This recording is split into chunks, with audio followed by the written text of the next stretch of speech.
Hi and welcome to an article critiquing. So you might know Fstoppers. If you do, your opinion might be they're semi-okay, or maybe you think they're a mix between a tabloid and an influencer. Little knowledge, few facts, focus on clickbait and money, mostly poor advice. Well, let's see which side this article falls to. It's the image noise reduction challenge. We compare the best noise reduction software for photographers. It's by Hilary Fox. Not that that matters. I'll try to make this short. She prefers working with natural lights, done that for more than 50 years, been around the world. Sometimes high ISO because not every day is a bright sunny day. The problem with high ISO? Image noise, which can be a problem. So she decided to be discovering the best noise reduction software. Short of the long, she was photographing jazz singers. Dark clothes, dark night. So here we go. ISO 6400. Yes, it's noisy. Contrast gone, lots of color noise. But I'd like to say that image, from my opinion, it's actually okay. The noise isn't a problem. It's gritty, it's dark, but it fits the situation. Sure, slight noise reduction would go a long way here. But she continues, a lifelong Adobe fan, no experience with other apps or plugins, Photoshop and Lightroom is all she thought she needed. And then, unfortunately, I learned Lightroom doesn't quite cut it when you're working with heavy noise. I'm not going to read this as it's written because it does not sound right. My goal was to achieve silky smooth background without losing texture in the details, which required pushing the luminance slider way up, so it had to be ready for large format prints. This is terrible. She ruined a nice picture. And why? Luminance at 88. Everything has turned into more or less watercolor. So here's a quick tip first. Leave some noise. Noise can make a picture look sharper than it is, but she has made several mistakes here. I would call it rookie mistakes, but at least mistakes for people who've never worked with the detail pane. Okay, let's just go from the top and down. Sharpening 72. That's a lot of sharpening. That's nearing the point of I missed the focus, especially when your radius 1.6. Bigger the radius is, the more rough it gets. Detail, it's pushed a bit up, but yeah, you want some detail there. And here's giant mistake number one. She has not used masking. The masking tool is a tolerance control. How tiny details should be sharpened. As in, do you want it to sharpen every grain or do you want to sharpen only the thicker edges? I'll show you this later, but the more you push this up, the less you enhance the noise in the picture. Which brings us to the next. Her sharpening has made the noise 10 times worse. So she blasts the luminance almost all the way up. That ruins every detail, but it also removes the noise. She has not fiddled much with details or contrast in the luminance, so yeah, she get this really crappy look. Color is at 32. Detail and smoothness is on standard 50, which gives this washed out look where you've lost the skin color. Everything is a bit desaturated and a bit meh. So that is a horrible thing to do. Don't ever do that. Why did I use so much time here? Well, you'll see later. It's all part of the test. So she needs something more powerful than Lightroom. A friend recommended denoise and she liked it. It made a good image. And yes, Topaz denoise is good. No doubt about that. It might not be perfect for everything, but it's really good. And here's a comparison. I'm sorry, but when you make comparisons like this, you look like a bad TV shop commercial or something. Picture look like this. This is how horrible it got. But then I got the Master Blaster. And yeah, as it goes, I used minimum strength noise reduction required to smooth the background in these photos. In Lightroom, the skin and hair textures were destroyed. Well, yeah, but you destroyed them. And I would say, since those two sliders and that one is about a third or quarter of its, I wouldn't say it's minimum, but yeah, it doesn't need that much. Another test where, yeah, she basically smashed the skin. So terrible job from her. Okay job from Topaz. And here's the challenge. So we got this parrot at ISO 6400. The camera used is a Canon EOS 6D with a Sigma 85 f1.4 lens. And yeah, it's really noisy. It's slightly shaken, so it's a bit blurry, which will make the bird a bit difficult to make perfect. But it has some fine details. Lightroom, let's see. Not too much sharpening, but still no masking. Luminance is blasted way up, has blurred everything, ruined the picture. Detail up and contrast down, so yeah, this is what you do if you want to ruin a picture. Color, not moved, so the bird has gone from green, yellow, red, and pink in its feathers to a pink greenish blob. So yeah, that's a piss poor job. The wing is gone. And then we got Topaz denoise. noise. And yes, that looks good. One thing to notice here, the sharpening is at 100%, which is whereabout you'd lie with this if you want to compensate for movement or shake in the picture. And it does a fine job, even though the wing is still blurry, some details are smushed. But yeah, it's sharp. And here we got DxO Labs, which got the prime denoise. And here's a bit of an issue. With most of these, you got an auto setting, which does a really good job. I can see here she has pushed it quite a bit and taken away some lens sharpness.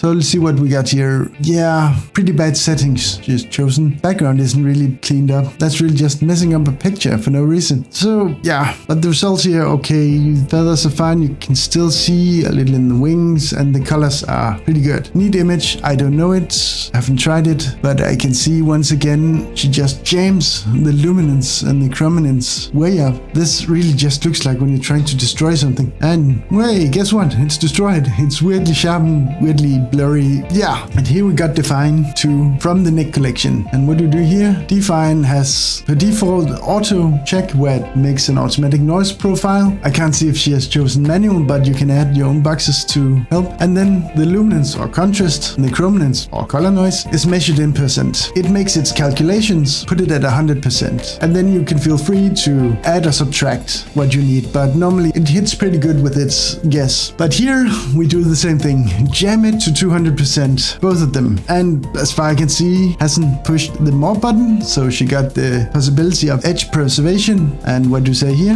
The options here were surprisingly limited. No sharpening tools. So yeah, that's a bit of the idiot saying, this thing doesn't have that thing. Well, you could push the more button. You could read about it. But yeah, it doesn't have sharpening per se, edge preservation, and JPEG artifact removal and banding removal. But yeah, Define 2 couldn't maintain any details with its noise reduction tools. Well, I'd like to call idiot here because going 200% is always way off. If you go to 200%, the picture is too messed up before you start it and it wouldn't look good either way. And to throw it in there, Nick collection is 8 tools and one of them is 2 tools in itself. It's a sharpening tool. It has pre-sharpener and output sharpener. So if you really want to compare this to, let's say, Topaz, you ought to put it through the sharpener tool afterward. It might not be in the Define tool, but since Topaz does both things, which is good, using Define 2 and Sharpener Pro would take about as long time as just using Topaz. And we go Capture One. So the Capture One interface and the products, as you can see, colors are faded and it's a bit over sharpened and lost detail. Let's see, sharpening amount a bit up there, and yes, rookie move number 1, jamming it to 98. Okay, this noise reduction is a bit different, still the same but a bit different than, let's say, Lightroom. You got the luminance, standard luminance. You got the color, standard color. You don't have sub sliders in this as you do in some of the others. What you got here is single pixel, which basically removes wrongly placed pixels. It's got a detail slider, which is for recovering detail, because when you use luminance, it removes details. The version she's using just had an upgrade, so the noise reduction is much better. It's not amazing or anything, but it's pretty good. And the thing you should never do at any point is jam up the luminance and jam up the details. Those two sliders work a bit against each other. It's like in Lightroom when she sharpened the tiny grain and then tried to remove it, so she's fighting herself. So way too high, way too high, way too high, and yeah, long of the short, fucked up the image. And she says Capture One's noise reduction tools are similar to Lightroom, but the results fell flat. The details across the image were muddy and the noise wasn't entirely removed. No, that's because you're an idiot who, while trying to remove the noise, added so much noise. And it's with things like these that makes me doubt when a person says, I'm a photographer, I make money in this. Yes, but this shows you don't need any skills. You just need to go out, take some pictures, and if you're lucky, you can get some work, because a lot of people will be worse than you, most likely. But anyone with knowledge about this probably wouldn't hire someone who really fucks up things with noise reduction like this. Conclusion: we had a wide variety of results with the noise reduction challenge. I'd love for our audience to decide the winner. You'll see our targeted problem areas in our original photo to compare the output across all these applications. What do you think? Do you have a preferred noise reduction application? Do you use a different noise reduction technique we should explore? let us know in the comments. I'm not gonna put it in the comments right here, but here's a noise reduction technique. Don't be a fucking moron. Seriously, it's not being mean. It's just if you push noise reduction close to 100 or 200% or whatever it is, you're an idiot who's ruining the picture. This is not a comparison. This is, again, as I mentioned, TV shop like, oh, look how terrible this is and how good this is. So that's my tip. Don't be a fucking idiot. Seriously. And to show what I mean, a simple noise reduction in Lightroom. It doesn't take long unless you have to do it to every single picture, but I'm guessing ISO 6400 isn't always what you shoot. So here we got it. This is what it looks like when it's imported into Lightroom. Everything here is Lightroom standard. It's the standard sharpening for the raw file. It's standard noise reduction, which is color noise reduction. To make sure you can see it, we'll go down to 0. Here you got your bird, and there's all the noise grain. So first off, I'm not gonna do anything with the color noise, just add it. So we'll focus on the luminance noise. Here's the tiny issue. If you remove noise and then just sharpen everything, noise reappears. And then you have to do this game, which ruins everything. And oh, where's all the details? They're gone and it looks terrible. That's how an idiot would do it. Or at least a person who knows nothing about noise reduction. So we'll reset it. Sharpening. When you talk about sharpening, a really important thing is if you have a noisy image or you just want some details clear, Lightroom is a bit basic in that way, but you got the masking slider, which makes a mask. If you hold down Alt, something else on a Mac, and you pull it up, you see first white, that's everything the sharpening will affect. If we go to 100, only this will be affected. But that's a bit too much. We do want to add sharpness to a bit more of the bird than just this. There's the feathers and stuff, but we get some noise in the background. This is almost unavoidable if you want nice noise reduction and have some sharpening too. So let's pull up the details a slight bit. There, that looks nice. The radius, let's make it 1.1. Could go all the way up, but you see it then hits everything else. So it's a bit of taste and finding a good middle ground. And we will sharpen it up a bit.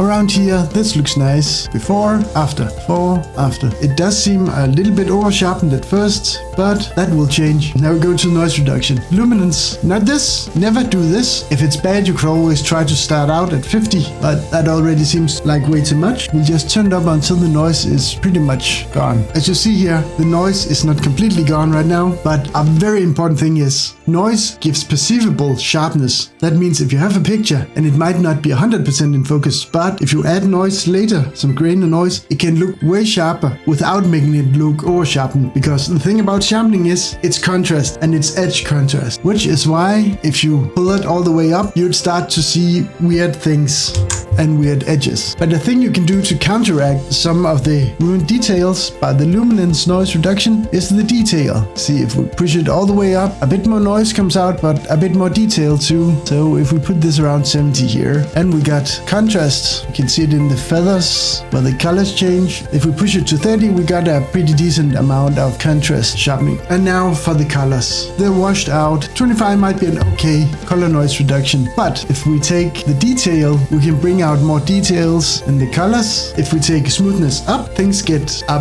blobby like mess. All the color nuances miss. If we go all the way down, the color nuances is back, but with some color noise. So if we put them like this, then your colors are pretty close to what you start out with, and you can always try to fix the colors in the basic tab, the tone curve tab, or the color tab. But going from this to this, that is a pretty good noise reduction already there. And as for the comparison, she wanted the readers to see which one they thought were best. And to do that, I had to retest almost all of the programs, because it can be pretty hard to decide which one is best when your examples are made by it can be kind of hard to decide which is best, because the person who made it is apparently pretty shit at this job, but it's her job. So yeah, it just goes to show you don't have to be the best in the world. You don't even have to be good, just lucky, I guess. But anyway, I'm gonna use Photoshop to show the differences. As you see, here we got the original with all the color noise, the luminance noise and everything. Nothing has been done to this one. And then we got all the other programs over here. And to make it more simple, instead of taking a weird semi-blurry side of the bird, I'm going to focus on 4 places. This, it is a nice little feather ridge, or what we should call it. It's pretty affected by the noise, so an interesting thing to see see if anything can clean this up. We got the feathers here, really nice and sharp, and a really good contrast to the background. And you can see the tiny feathers here. So it's a really good area. We'll go with the head because it's a bit dark. There's happening a lot here. And finally, the wing. The wing has a lot of details. It's tiny details that could easily be ruined by noise reduction. So let's begin. And we'll go to 100%. Nothing done. Lightroom, as you see, pretty good. The feathers here are pretty clear. You can see if you go on and off, it's there, it's pretty good. The wing, it has kept the detail pretty well. It has gotten a bit more blurry, but it's fine. And finally over here,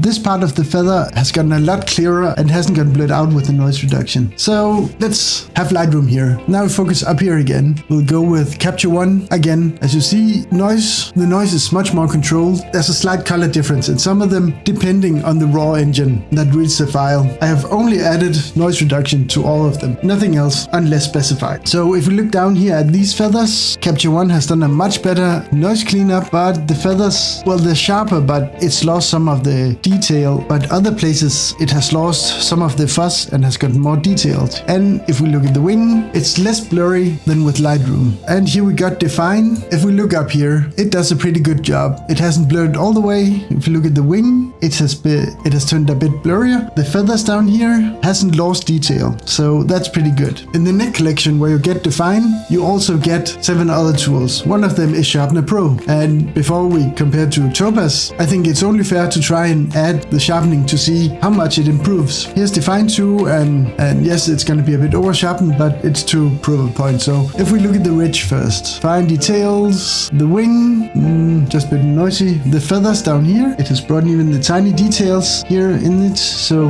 that's pretty good. All in all, Define is pretty good if you don't overdo it by going 200%. And here comes the big one, Topaz. According to her, clear winner and the best one. How is it? It's fine. There's just a few issues here. Let's start with the feathers down here. It makes it look really sharp. It's really good. There's some weird artifacts here and colors. And if you look at the wing, it gets weird artifacts too. And up here, from being a straight comb looking thing to looking jagged and artifacty. The thing is, the perceived sharpness here is really good. If we do like this, you see a picture that gets enhanced incredibly. It's only when you zoom in, you'll notice it makes horrible artifact things. If we compare to, let's say, Capture One, fine, nice ridge, artifacts, a lot of them everywhere. But as I said before, really good job, looks really good when you see the whole picture. Let's move on to DxO Labs 3, here with nothing but the prime denoise. Now that is pretty nice. If we look down here, look at the feather details. Here they are without prime noise removal, and here it's with the noise reduction and removal is really good. Look at the wing, the noise is really good. And here we can bring in the face. There's noise everywhere in here. Now it's gone and it's not over sharpened or anything. If we look at Topaz, it has lots of noise in the face still. And here, boom, a lot less noise. And here is DxO Labs 3 with admittedly a bit too much sharpening, but just a quick test. So look at that ridge there. DxO,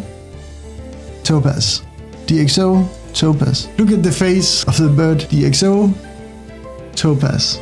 Look at the beak. A lot more details. Details here and gone. If we go down here, really sharp and nice. Sharp and nice, but with artifacts. So I would say from this, DxO Lab with minimal input at least rivals Topaz. It's better in some instances. But here's the thing that wasn't tested in the article because it's too new. It's DxO Labs 4 and they have added something they call Deep Prime, which is their prime mixed with sort of the same deep learning that Topaz uses. So theoretically it has the powers of Topaz and DxO together. So let's look at the ridge here.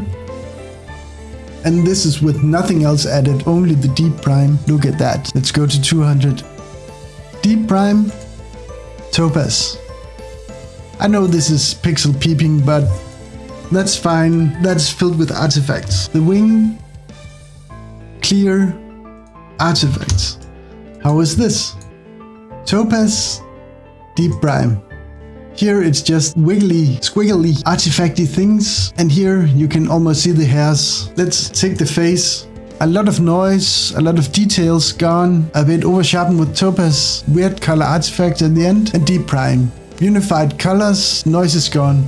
So what's the conclusion here? Well, 2. 1, all of these are pretty good. None of them will be marked bad in my book. I have almost all of these bought and paid, not DxO Labs 4. That's a trial, so people are allowed to say I'm wrong in this instance, but if you think, download and do the test yourself. The second thing I have in the conclusion is she is terrible at using these programs. Seriously, if that's her workflow, I'm at a loss of words for what this means if she's done this for a long time. If her examples at the beginning of the article is something she has really made and passed off to customers, she's a horrible person who takes money for shitty work. And I'm sorry to say that, but that's just bad. And I know she did say she had contacted Topaz and got sponsored by them, so she didn't even pay for it, which makes it a bit worse if she's a successful photographer who calls around to get a program that costs about $80 to $100 for free. Normally you wouldn't need to do that many photographs to make that money, but hey, what do I know? Maybe she's cheap. But the final thing here is all of them are good. Yes, Lightroom is often called the golden standard, and that is fine because the gold standard meant things were priced after gold as of how valuable it was compared to gold. So the gold standard in no way means the best or anything. It means your starting point, your jumping off point. If you do something better, it's better. Something worse is worse. But this is the industry gold standard. So by that definition, I say Lightroom, it's a good program. It can do a lot. Its noise reduction is fine if you just spend a few minutes trying it out and finding out how it works. So we put Lightroom as a standard. And yeah, even though it's a gold standard, as I just said, here it's the bottom of the barrel, as in every one of these are better at noise reduction. And some of them are better at other things too. So Lightroom last. Define 2 works as a plugin to Lightroom, so it's really good. It does a really good auto noise reduction, and you can manually improve it to make it really good. Then we got Capture One, way better noise reduction, better detail enhancement, so it beats Lightroom by a lot. On the next step, I would say DxO Labs 3 with its prime denoise. It's really good, but not for everything. It can ruin faces or details in the background. If it decides it's noise or something, it can crush it, but other times it can find details you thought were lost. So it's really good. I've only tried D-Prime in DxO Labs 4 a few times. It seems like it's a lot better than prime denoise. It's better at keeping colors, details and things. It still has some of the same problems, but it's good. And the thing with Topaz is I haven't mentioned it. It's not because it's number 1. It's not because it's the worst. It is really good, but it's different than all the others. It sharpens and it removes noise, and it's really good at it most of the time. Sometimes it fucks up. Like D-Prime and like Prime, the automation is not good, and it relies too much on all of that. And it relies way too much on noise and artifacts and other trickery to try and make a perceivable sharp image where most noise has been removed. Look at the background here. It's like all the color noise has just been smeared out all over. If you take DxO here, the background is uniform. It has some noise still there, but it helps with the sharpness. Capture One, still pretty uniform. Lightroom, also uniform. A bit desaturated, but still. So short of the long, all of them are good.